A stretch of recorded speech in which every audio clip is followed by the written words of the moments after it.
علاء الدین کا چراغ اور جن۔ علاء الدین ایک غریب مگر نیک دل نوجوان تھا جو اپنی بیوہ ماں کے ساتھ ایک چھوٹے سے گاؤں میں رہتا تھا۔ ایک دن ایک اجنبی اس کے پاس آیا اور بولا، بیٹا اگر تم میری مدد کرو تو میں تمہیں بے حد دولت مند بنا سکتا ہوں۔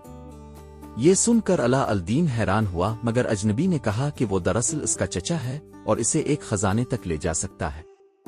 علاء الدین اس کی باتوں میں آ گیا اور اس کے ساتھ چل دیا۔ یہ اجنبی دراصل ایک جادوگر تھا۔ وہ علاء الدین کو ایک غار کے پاس لے گیا اور کہا، اس غار کے اندر ایک چراغ ہے، اسے میرے لیے لے آؤ اور بدلے میں تمہیں بے شمار جواہرات ملیں گے۔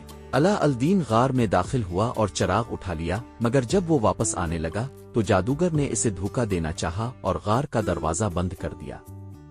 علاء الدین خوفزدہ ہو گیا، مگر جب اس نے چراغ کو صاف کرنے کے لیے اس پر ہاتھ پھیرا تو اچانک ایک بڑا سا جن نمودار ہوا۔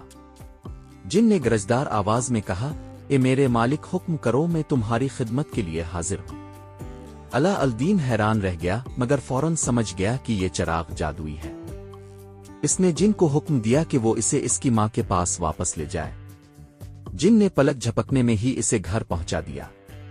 اب علاء الدین کو سمجھ آ گیا کہ یہ چراغ کتنا قیمتی ہے۔ اس نے جن کی مدد سے محل بنوایا، سونے چاندی کے انبار اکٹھے کیے اور بادشاہ کی خوبصورت بیٹی سے شادی کر لی۔ لیکن جادوگر اب بھی اس چراغ کو حاصل کرنا چاہتا تھا۔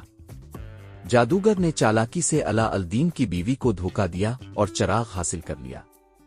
جیسے ہی اس نے چراغ کو رگڑا، جن حاضر ہو گیا اور جادوگر نے اسے حکم دیا کہ وہ علاء الدین کے محل کو کہیں دور لے جائے۔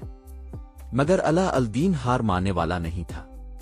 وہ اپنی عقل اور بہادری سے جادوگر کو شکست دیتا ہے اور چراغ واپس حاصل کر لیتا ہے۔ آخر میں وہ اپنی سلطنت کو بچانے میں کامیاب ہوتا ہے اور خوشحال زندگی گزارتا ہے۔ یہ کہانی ہمیں سکھاتی ہے کہ عقل، ایمانداری اور ہمت سے ہم کسی بھی مشکل پر قابو پا سکتے ہیں۔ ساتھ ہی لالچ اور دھوکہ دہی کا انجام ہمیشہ برا ہوتا ہے۔